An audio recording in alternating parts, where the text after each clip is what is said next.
রাজারহাট সদর union BNP আয়োজিত আজকের এই দেশনেত্রী বেগম খালেদা জিয়ার রোগ মুক্তি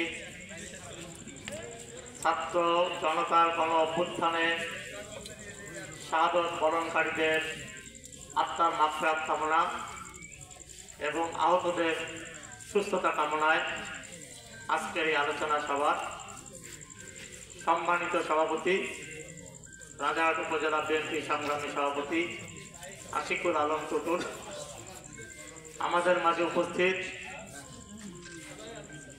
জেলা থেকে আগত জেলা বিএনপির সহ সাধারণ সম্পাদক জনাব ইদ্রিস আলী, আমাদের মাঝে উপস্থিত জেলা বিএনপির সহ সাধারণ সম্পাদক মুসলিম উদ্দিন মোল্লা দুলাল, আমাদের মাঝে উপস্থিত জেলা বিএনপির সহ সাংগঠনিক সম্পাদক রবিউল ইসলাম লেবু, আমাদের মাঝে উপস্থিত জেলা বিএনপির সহ সাংগঠনিক সম্পাদক জামিল আহমেদ, আমাদের মাঝে উপস্থিত রয়েছে জেলা বিএনপির পরিবার কল্যাণ বিষয়ক সম্পাদক মোহাম্মদ হিদায়তুল ইসলাম এলিস, আমাদের মাঝে উপস্থিত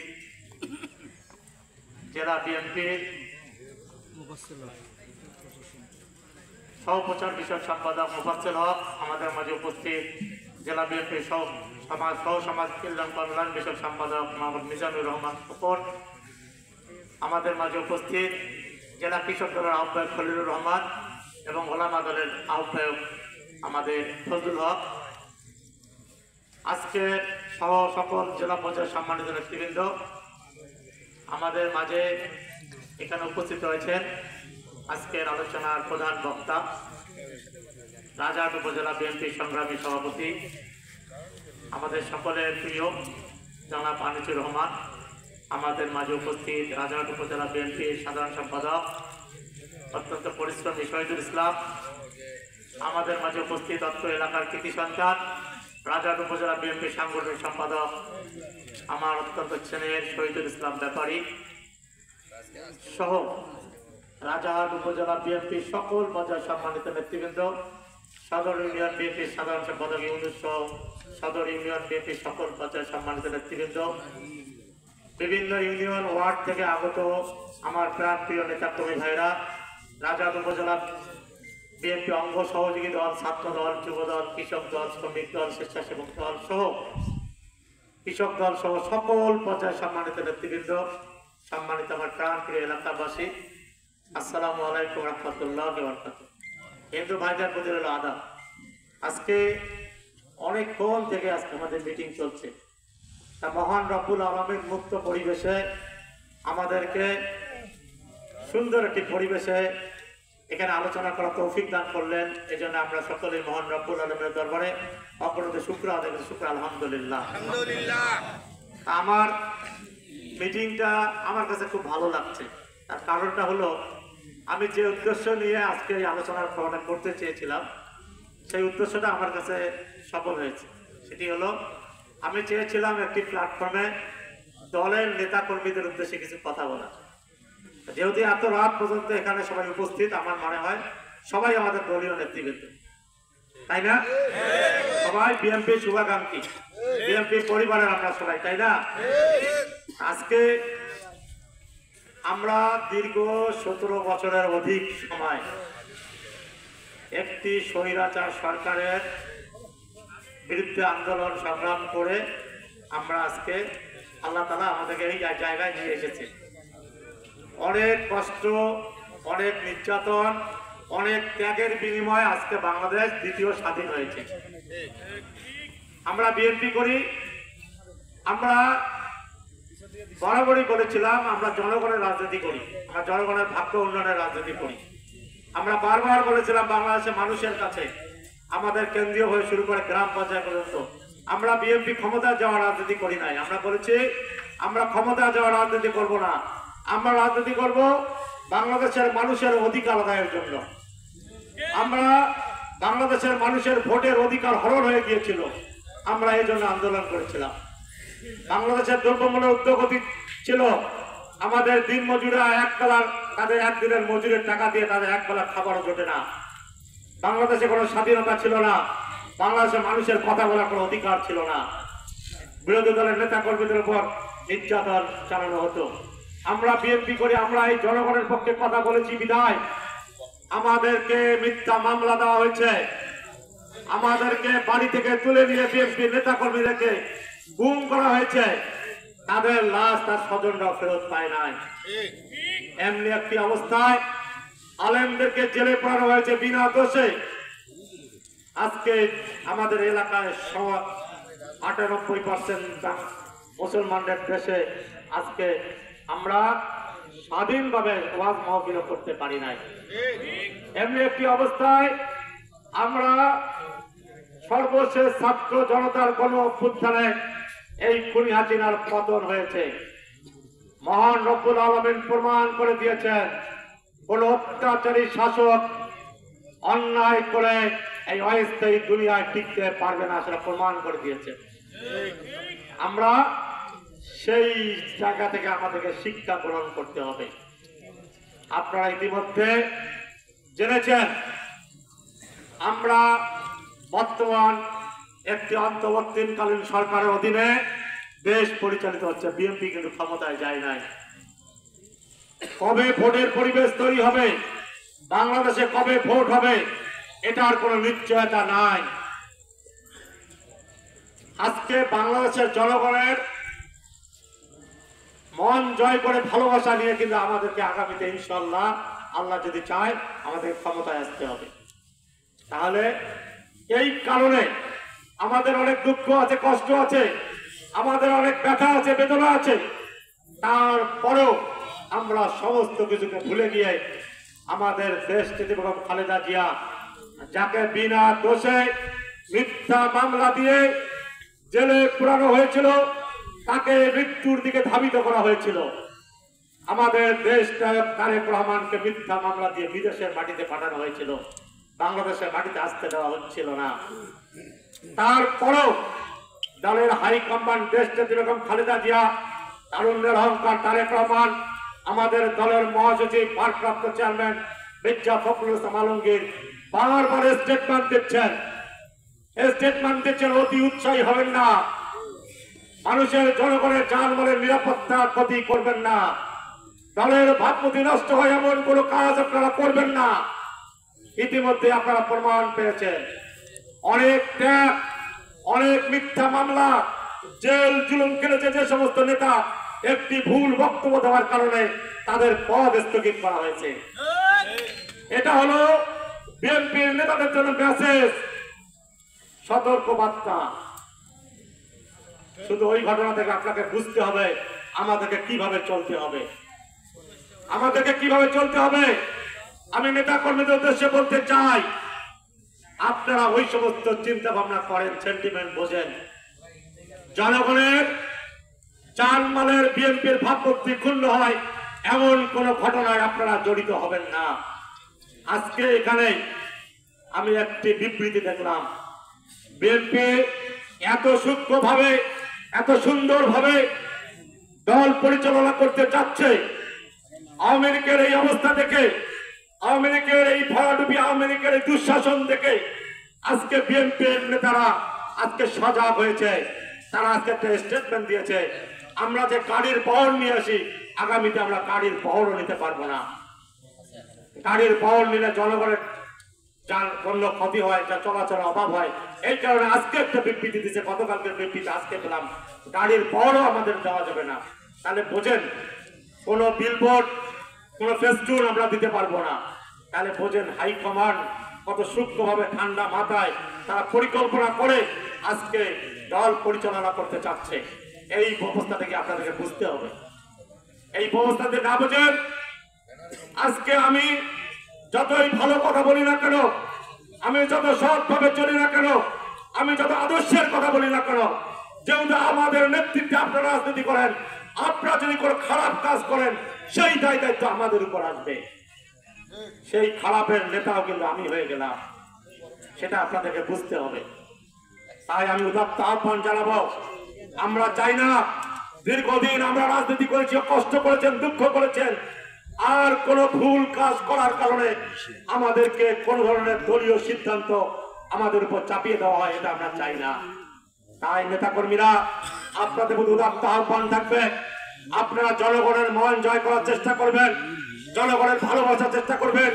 আমাদের নেতা শহীদ রাষ্ট্রপতি জিয়াউর রহমান যেভাবে গ্রামে মাঠে প্রান্তরে বেরিয়ে মানুষের মন জয় করেছিল, বাংলাদেশকে স্বনির্ভর করার জন্য আজকে তিনি অক্লান্ত পরিশ্রম করেছিলেন, দিন রাত পরিশ্রম করেছিলেন, স্বাধীনতা যুদ্ধে সম্মুখ যুদ্ধে অংশগ্রহণ করেছেন, যুদ্ধের ট্রেনিং দিয়েছেন, স্বাধীনতার ঘোষণা দিয়েছেন। সেই নেতার আদর্শে কিন্তু আমরা দল করি, আমাদেরকে সেটা মনে রাখতে হবে। আমরা গর্ব করে, আমরা শহীদ যে আদর্শের সৈনিক, আমরা গর্ব করি আমরা দেশ যেরকম খালেদা জিয়া আমাদের দলের চেয়ারপারসন। তার কারণ আমরা দেখেছি বাস্তব অবস্থা।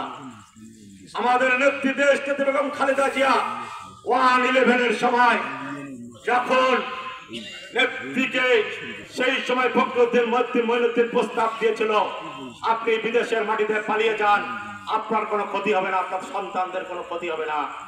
সেদিন আমাদের মা দেশ যেরকম খালেদা জিয়া বলেছিলেন, আমার শুধু দুটো সন্তান নয়, বাংলাদেশের হাজার হাজার কোটি কোটি লক্ষ লক্ষ আমার নেতা কর্মীকে ছেড়ে, বাংলাদেশের মানুষকে ছেড়ে আমি বিদেশের মাটিতে যাব না।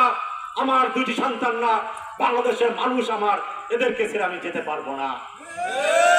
যার কারণে নেত্রীকে মিথ্যা মামলা দিয়ে মাত্র কুয়েত সরকার 2 কোটি টাকা দিয়েছে, সেটা ব্যাংকেই রয়েছে, সেটি এখন 6 কোটি টাকার ঊর্ধ্বে একটি ভুয়া আজগুবি মামলা দিয়ে ম্যাডামকে মিথ্যা মামলা দিয়ে আজকে কারাগারে রাখা হয়েছে।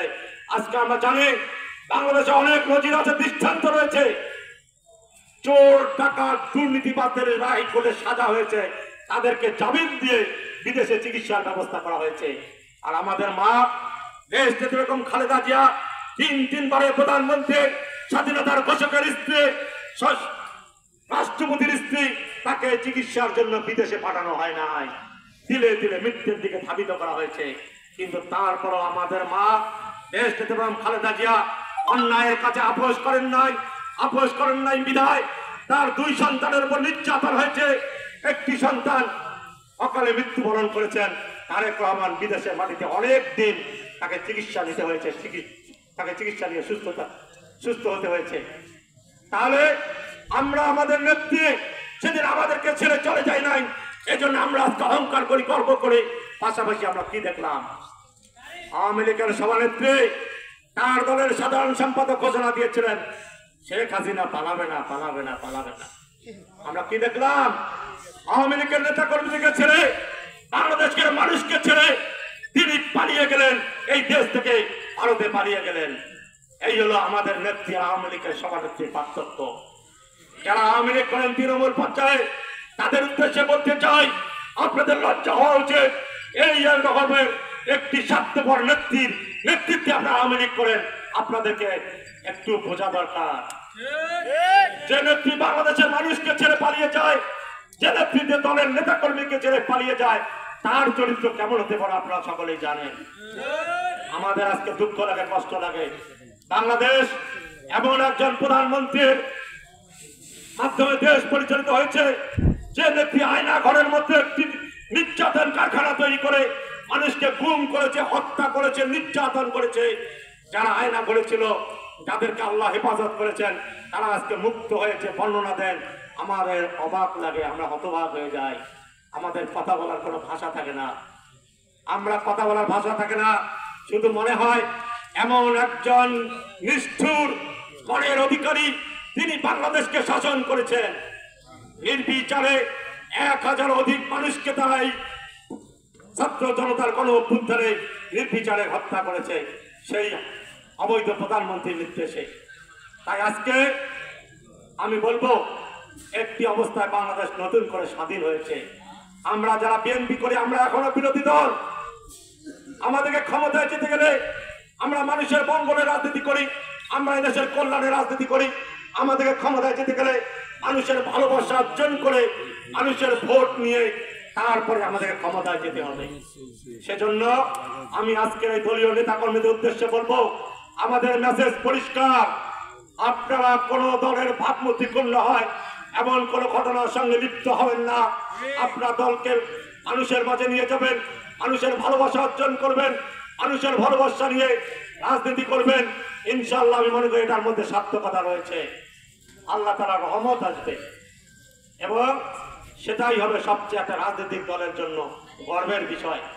আজকে এই সবার মধ্যে আমি আপনাদের এলাকার কৃতি সন্তান, ছাত্র দলের সদস্য সচিব, রাজারহাট উপজেলার সাদ্দাম, একটা থেকে বিএনপির নেতা, আমি দেখেছি তাকে কুড়িগ্রামের প্রত্যেকটি প্রোগ্রামে রাজারহাট থেকে ছেলেপেলে নিয়ে গিয়ে তিনি অংশগ্রহণ করেছিলেন এবং এই কোটা সংস্কার আন্দোলনে আমি তাকে অনেক প্রোগ্রামে দেখেছি, মানববন্ধনে দেখেছি।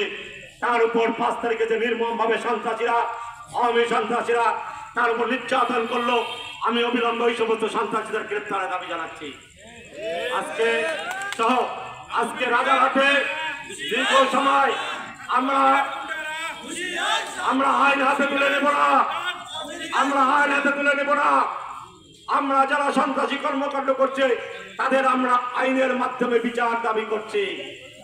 আমরা আইন হাতে তুলে নেব না। আমরা প্রতিহিংসার রাজনীতি করি না, আমরা আওয়ামী লীগের মতো প্রতিহিংসার রাজনীতি করব না, আমরা জনগণের কল্যাণের রাজনীতি করব। আমরা কখনোই আইন হাতে তুলে নিব না, আমরা আইনের মাধ্যমে আমরা বিচার দাবি করব। তাই আজকে ভাইরা, আজকে রাত অনেক হয়ে গিয়েছে, আমি আপনাদেরকে অভিনন্দন জানাই, কৃতজ্ঞতা জানাই। আজকের এই মিটিং এর পর আপনারা সবাই আজকে আমাদের গ্রামে গঞ্জে মানুষের পাশে যাবেন, মানুষের ভালোবাসা অর্জন করবেন এবং এই শুধু মেসেজ এটাই নয়, রাজারহাটের প্রত্যেকটি ইউনিয়নে আমাদের এইরকম মিটিং করতে হবে। মিটিং করে আমাদের বিএনপিকে শক্তিশালী করতে হবে, মানুষের কাছাকাছি নিয়ে যেতে হবে, গিয়ে আমাদেরকে আগামী দিনে সংসদ নির্বাচনে আমাদেরকে বিএনপির প্রার্থীকে বিজয় লাভ করাতে হবে। আমি দীর্ঘদিন থেকে, আমার মনে হয় এই দেউলার বিলে 7 থেকে 8 বার আমি এসেছি এখানে। দীর্ঘদিন থেকে আমি বিএনপির জন্য কাজ করছি, ছাত্র দল থেকে আমি আজকে বিএনপি রাজনীতি করছি।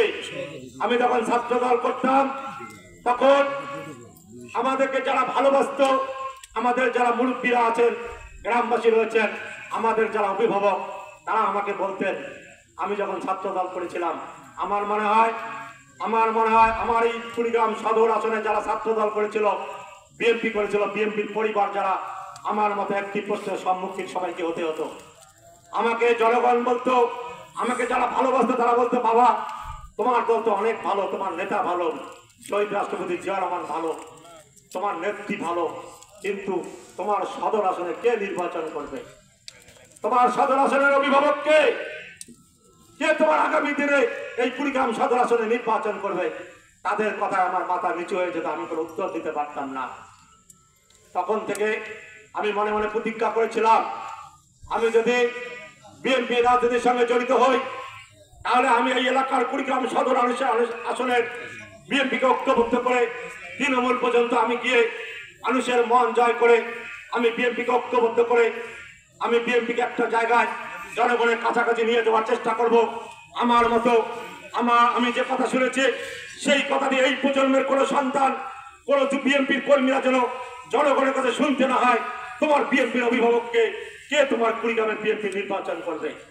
এই আশা আকাঙ্ক্ষা নিয়ে, এই উদ্দেশ্য নিয়ে আমি কুড়িগ্রাম 2 আসনে কাজ করেছি।